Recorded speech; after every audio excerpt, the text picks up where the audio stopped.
하나님 아버지, 성경 말씀을 통해 하나님의 뜻을 깨닫게 하옵소서. 이 설교를 통해 하나님의 음성을 들을 수 있게 하옵소서.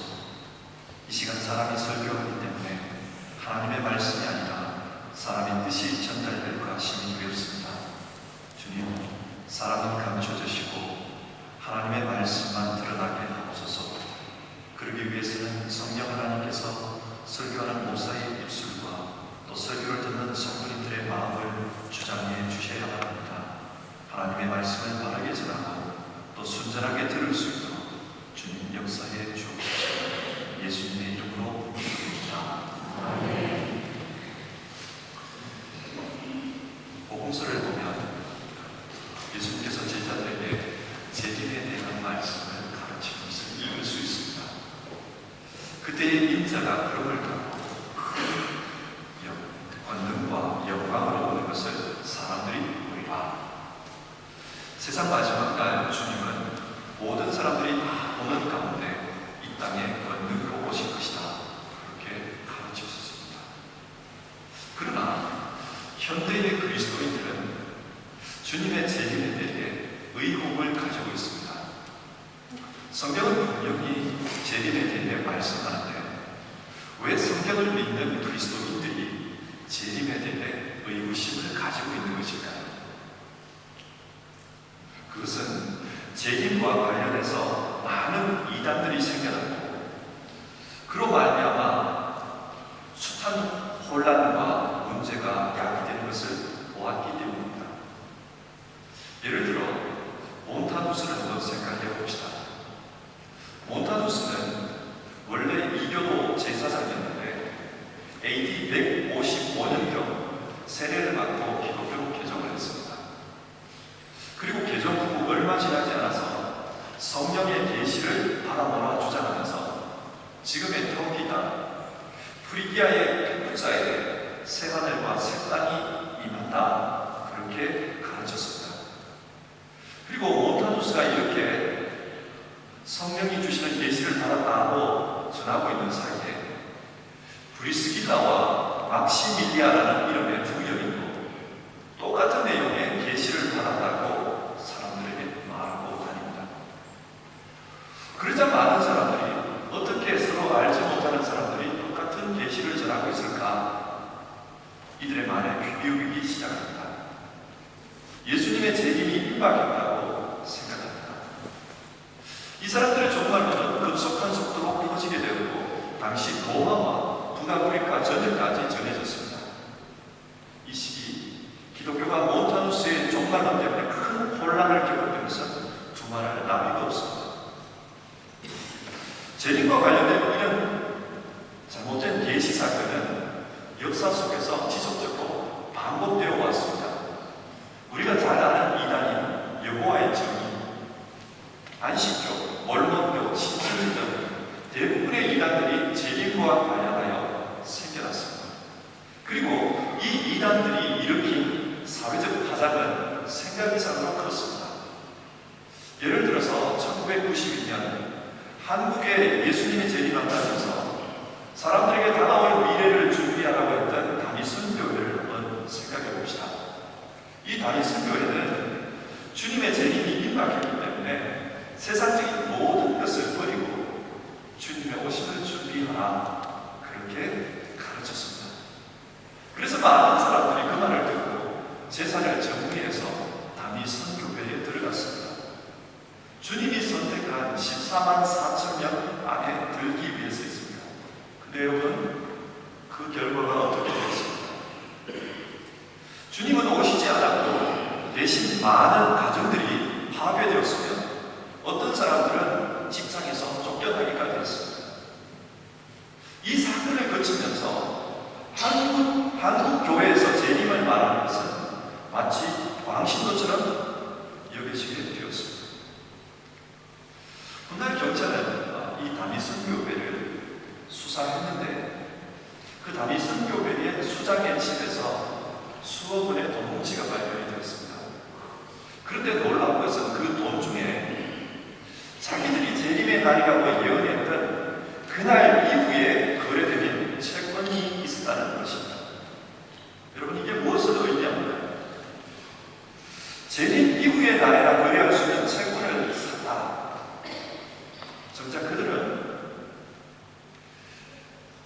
정해진 그날에 예수님이 오지 않을 것이라고 생각하고 있었던 것입니다. 한마디로 말해서 그들이 주장한 재림은 돈을 노린 사기였습니다. 그러니 이런 사기를 본 많은 사람들이 교회를 어떻게 생각했겠습니까? 늘 뉴스에서 재림을 기다리는 왕신도 집단들의 장면을 비추니까 다른 교회든지 이단 교회든지 상관없이 교회 전체가 비난을 받게 됐습니다.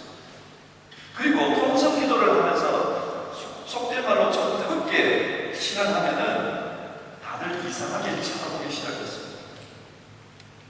꼭 이 사건 때문만은 아닙니다만 한국 교회는 1990년대에 들어와서 성장이 멈췄습니다. 그것은 기독교에 대한 사회적 인식이 나빠졌기 때문인데, 이런 결과에 다비 선교회 사건이 한 몫을 했던 것은 틀림없는 사실입니다. 이런 상황에서 교회에 다니는 사람들은 자연스럽게 재림 이런 말을 들으면 거부감이 생깁니다. 재림 신앙에 대해서 이야기하려고 하면 경계심을 가집니다. 아니, 더 나아가서 재림과는 좀 더 거리를 두기 시작했습니다. 그래서 어떤 사람들은 재림 신앙과 무관한 신앙이 참 신앙이라고까지 생각하게 되었습니다. 재림이 없는 기독교를 믿기 시작한 것입니다. 오늘 우리의 문제는 여기에 있습니다. 그런데 신약 성경을 살펴보면 재림에 대한 언급이 300회 이상 나옵니다. 그리고 초대교회의 인사 중에 하나가 마라나타였습니다. 마라나타, 주 예수여 속히 오시옵소서라는 뜻입니다. 이런 것을 볼 때 초대교회는 주님의 재림을 진짜 간절하게 소망하고 있었다는 것을 알 수 있습니다. 그리고 초대교회 당시 박해의 상황 속에서도 그리스도인들이 신앙을 유지할 수 있었던 원동력은 주님이 오시면 우리를 갚아주신다, 재림을 믿는 믿음이 있었기 때문입니다.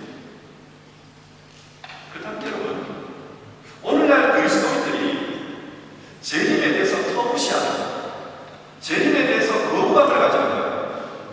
이것이 과연 성경적일까요? 그렇지 않습니다. 따라서 오늘 우리는 본문의 말씀을 살펴보면서 성경이 말씀하는 바른 재림 신앙이 무엇인가, 그것을 이해하는 것이 중요합니다. 그러면 다 같이 말씀을 보도록 봅시다. 먼저 가장 근원적인 질문부터 출발합시다. 여러분, 재림이 무엇입니까? 마가복음 13장에 이런 말씀이 나옵니다. 그때에 그 환란 후 해가 어두워지며 달이 빛을 내지 아니하며 별들이 하늘에서 떨어지며 하늘에 있는 권능들이 흔들리리라. 그때에 인자가 구름을 타고 큰 권능과 영광으로 오는 것을 사람들이 보리라.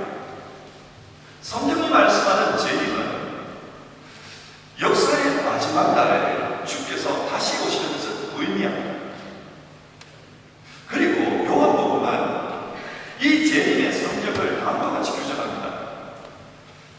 내가 너희를 위하여 거처를 예비하러 가니 가서 너희를 위하여 거처를 예비하면 내가 다시 와서 너희를 영접하여 나 있는 곳에 너희도 있게 하리라. 재림과 관련한 성경의 묘사들은 굉장히 무섭습니다. 지구가 멸망할 것 같은 그런 묘사입니다. 그러나 성경이 말씀하는 재림은 우리 믿는 그리스도인들을 데리러 오는 사건이라는 겁니다. 그래서 예수님은 주님께서 계시는 그곳에 우리도 함께 있게 하겠다, 이렇게 말씀하셨습니다. 우리 믿는 자들에게 재림은 우리 신앙의 완성을 의미합니다. 피할 것이 아니라 반겨야 할 사건이라는 말씀입니다.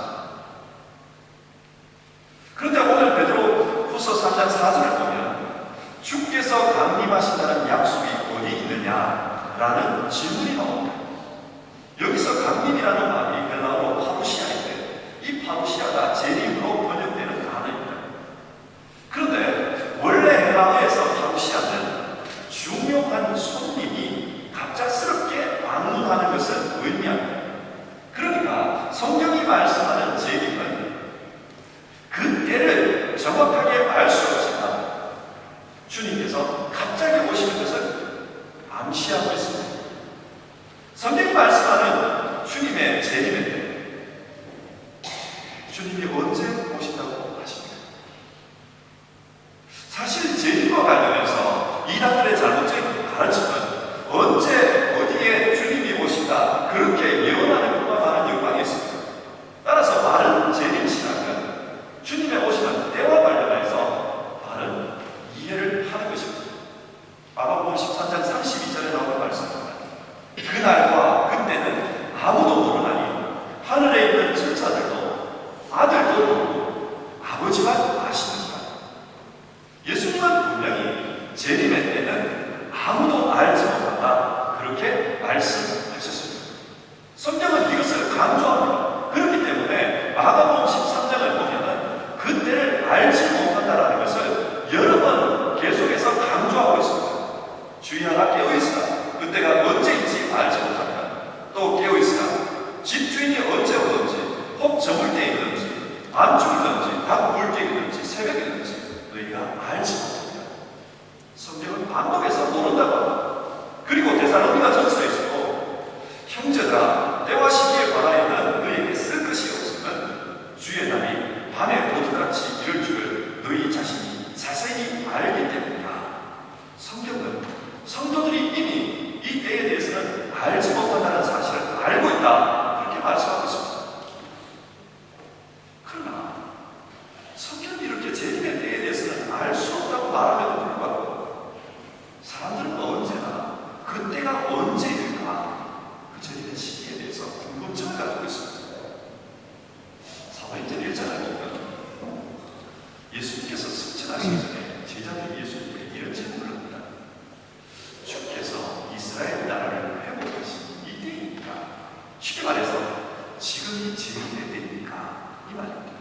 제자들도 재림의 때에 대해서 궁금해했습니다. 그러자 주님이 이런 말씀하십니다. 때와 시기는 아버지께서 자신의 권한에 두셨다니 너희가 알 바 아니라. 예수님은 또다시 재림의 때에 대해서 알 바 아니다, 궁금해하지 말라 그렇게 말씀하십니다. 그렇지만 제자들이 예수님의 재림의 때에 대해서 계속 궁금해하는 데에는 그만한 이유가 있습니다. 그것은 예수님께서 제자들을 가르치실 때 여러 차례에 걸쳐서 임박한 재림에 대한 말씀을 하셨기 때문입니다. 마태복음 10장의 말씀입니다. 이 동네에서 너희를 박해하거든 저 동네로 피하라. 내가 진실로 너희에게 이르노니 이스라엘의 모든 동네를 다 다니지 못하여 인자가 오리라. 가까운 시일들에게 예수님이 오신다고 하셨습니다. 그리고 마태복음 16장에서도 진실로 너희에게 이르노니 여기 서 있는 사람 중에 죽기 전에 인자가 그 왕권을 가지고 오는 것을 볼 자들도 있느니라. 제자들 생전에 예수님이 오신다는 겁니다. 또 마가복음 14장에 따르면 십자가를 앞두고 제사장이 신문하면서 네가 그리스도냐 그렇게 질문하는 장면이 나옵니다. 그때 예수님의 대답은 내가 그리라. 인자가 권능의 우편에 앉으고 하늘 구름을 타고 오는 것을 너희가 보리라. 이처럼 예수님은 임박한 재림에 대해 여러 차례 말씀을 하셨습니다. 그렇기 때문에 사람들은 이 말씀에 근거해서 주님이 곧 오실 텐데 그때가 언제일까 그렇게 궁금해하는 것입니다. 하지만 생각했던 것처럼 그렇게 재림이 금방 일어나지를 않았습니다. 그래서 오늘 본문 3절과 4절처럼 이 재림을 조롱하는 자들이 나타납니다. 말세에 조롱하는 자들이 와서 자기의 정욕을 따라 행하며 조롱하여 이르되 주께서 강림하신다는 약속이 어디 있느냐. 조상들이 잔 후로부터 만물이 처음 창조될 때와 같이 그냥 있나니. 여기에는 제자들은 금방 재림이 올 것이라는 것을 소개하고 다녔다고 합니다. 그렇지만 이 조롱하는 자들은 진짜 재림이 어디 있냐, 재림이 온다면 지금 왔어야지, 봐라 지금 처음 만들었던 세상 그대로 여전히 진행되고 있지 않느냐. 이 부분에서 조롱하는 성사학자들은 이들이 영지주의자였을까라고 추측합니다. 영지주의자들은 초대교회에 가장 강력했던 이단입니다. 이 사람들은 재림이 불필요하다 그렇게 생각합니다. 왜냐하면 주님은 영으로 이미 임하셨기 때문에. 따라서 육신을 가지고 다시 볼 필요가 없다는 겁니다. 그러나 여러분, 사도행전 1장 11절의 말씀을 한번 생각해 봅시다. 주님이 승천하실 때 제자 천사들이 이런 말씀을 합니다. 갈릴리 사람들아 어찌하여 서서 하늘을 쳐다보느냐. 너희 가운데서 하늘로 올려지신 이 예수는 하늘로 가심을 본 그대로 오시리라 하였느니라. 이 말씀에 따르면 예수님은 올라가신 그대로 오신다고 하셨습니다. 예수님이 제자들 앞에서 올라가실 때는 영으로 올라가신 게 아닙니다. 신령한 몸을 가지고 올라가셨습니다. 따라서 주님의 재림 역시 몸으로 임한 것입니다.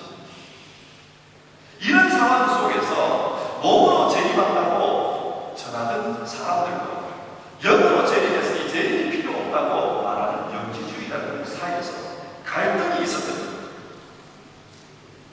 이런 상황에서 영지주의자들이 조롱합니다. 세상을 봐라. 창조한 그대로 있는데 재림은 무슨 재림이냐? 그렇게 조롱하고 있는 겁니다. 오늘날도 영지주의자들과 비슷한 말을 하는 사람들이 있습니다. 예를 들어 독일의 신학자 중에 마틴 베르너라는 사람이 있습니다.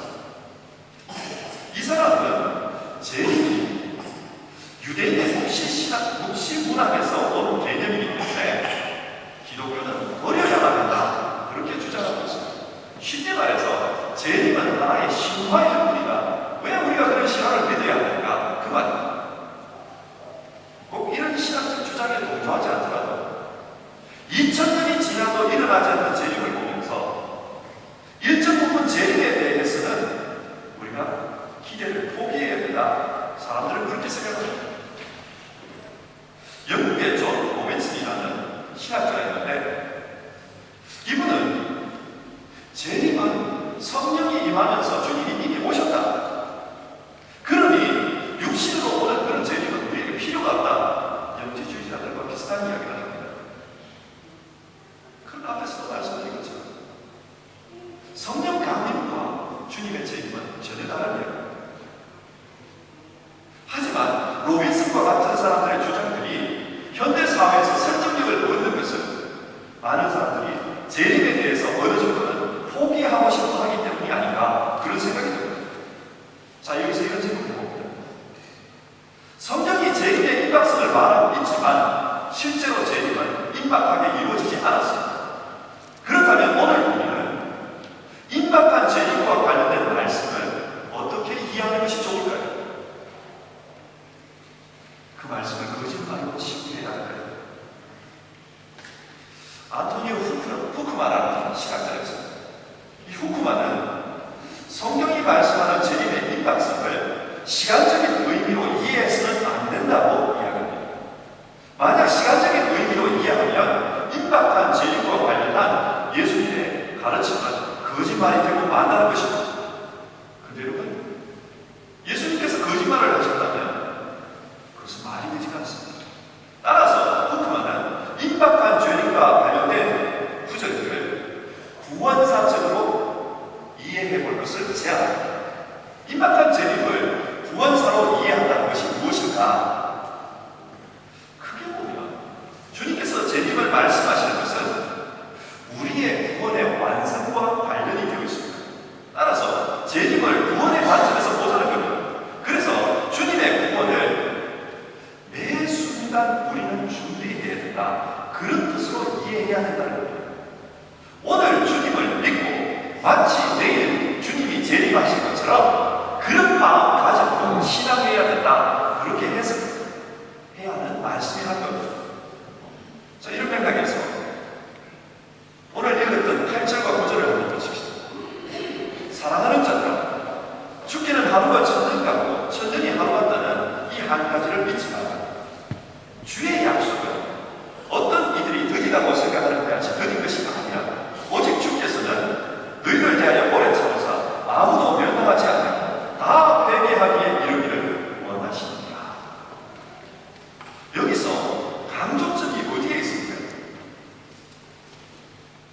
주님에게서 있어서 재림의 시간은 의미가 없다고 합니다. 그래서 하루가 천년 같고 천년이 하루 같다고 합니다. 여기서 천년은 아주 긴 시간을 의미합니다. 그리고 하루는 짧은 시간을 의미합니다. 그러니까 긴 시간도 짧은 시간도 같다. 짧은 시간도 긴 시간도 같다. 즉 이 세상에서의 길고 짧은 재림과 관련해서는 아무 의미가 없다는 것입니다.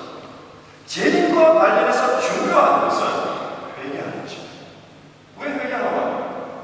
구원의 문제이기 때문에 이것이 재림을 구원사적으로 이해하는 것입니다.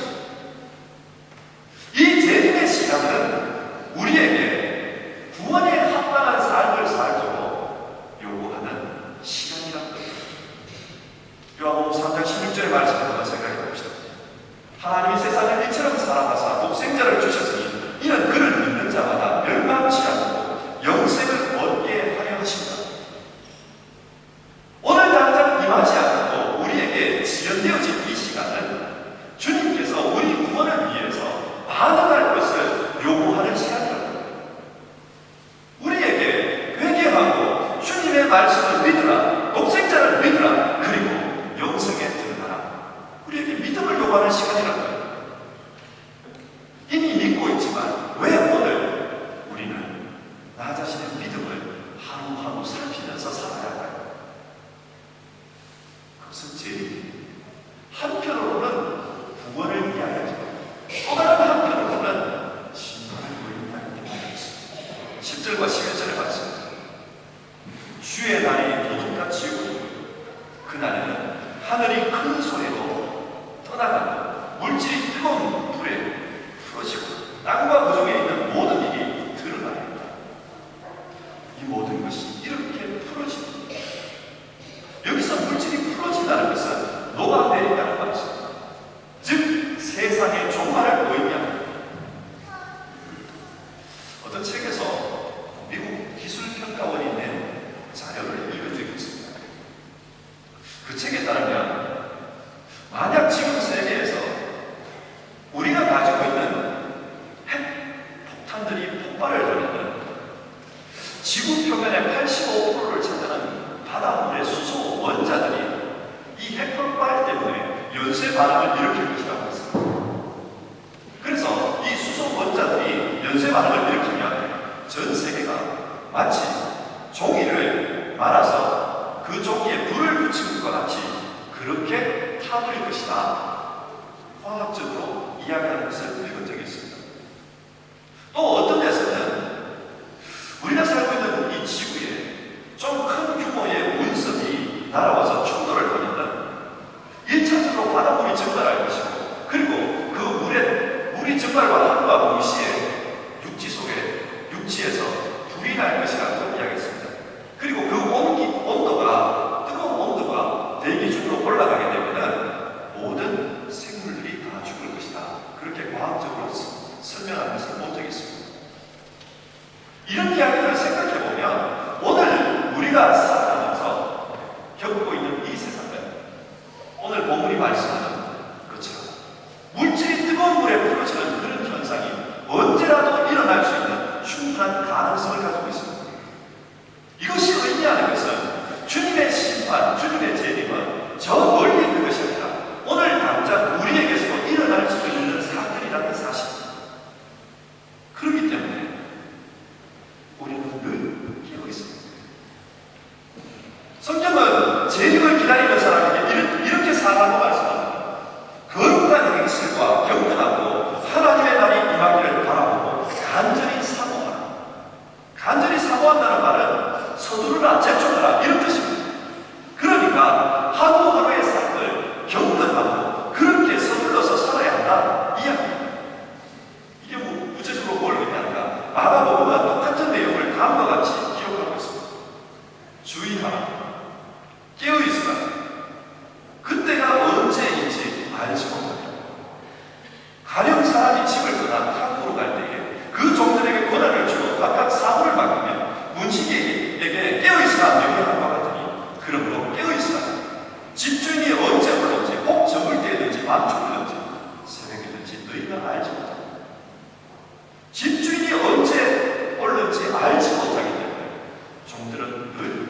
주인이 올 것을 대비하면서 그렇게 살아야 된다는 거예요.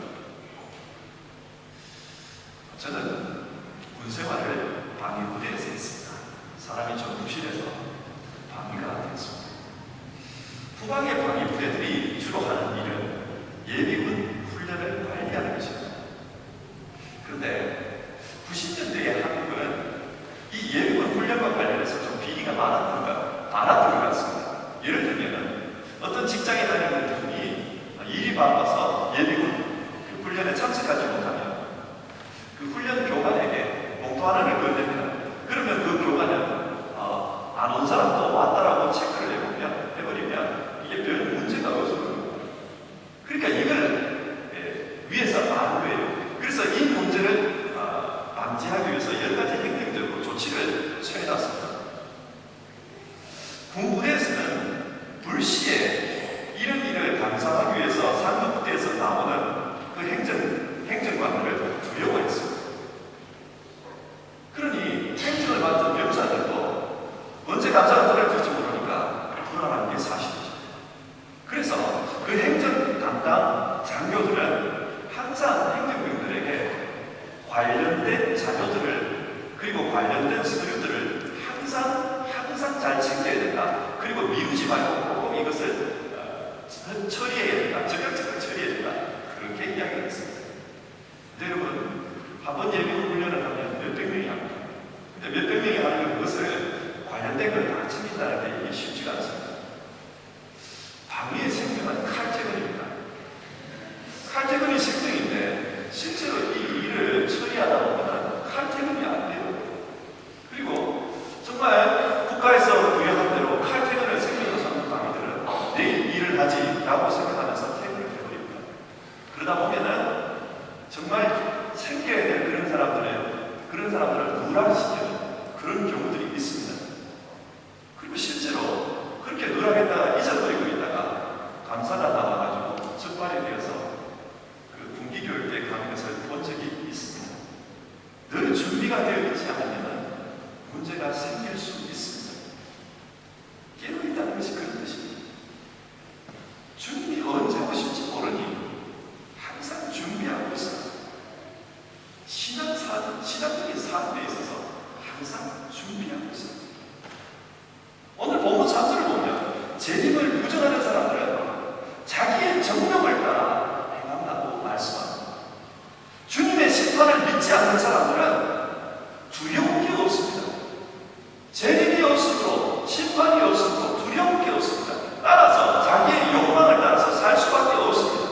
하지만 주님의 심판을 믿는 사람들은, 재림을 믿는 사람들은 경각심을 가지고 신앙생활을 해야 합니다. 하나하나의 삶에 있어서 늘 주님 앞에서 하나씩 그렇게 살아야 된다. 우리에게 그것을 말씀합니다. 요한계시록 21장과 22장을 보면 주님이 오시면은 그때 이 땅에 새하늘과 새 땅이 이루어진다. 그렇게 말씀합니다. 그리고 그 새하늘과 새 땅을 묘사하면서 새하늘과 새 땅에서는 하늘의 해와 하늘의 달이 쓸 데가 없다. 그렇게 말씀합니다. 왜 해와 달이 쓸 데가 없는가?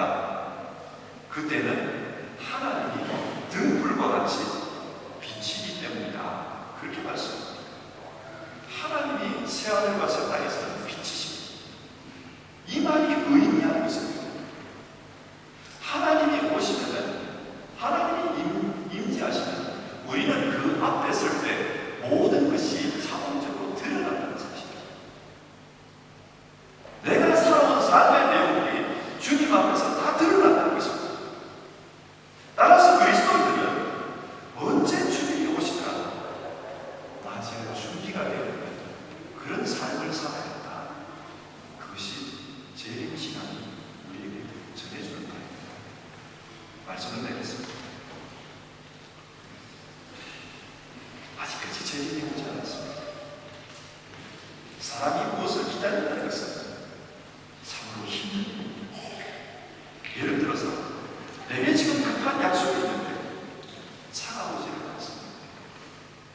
그때에 기다린다는 것은 너무나도 조바심나고 마음을 힘들게 하는 것입니다. 저는 새벽에 일어나서 새벽 기도회 설교를 직접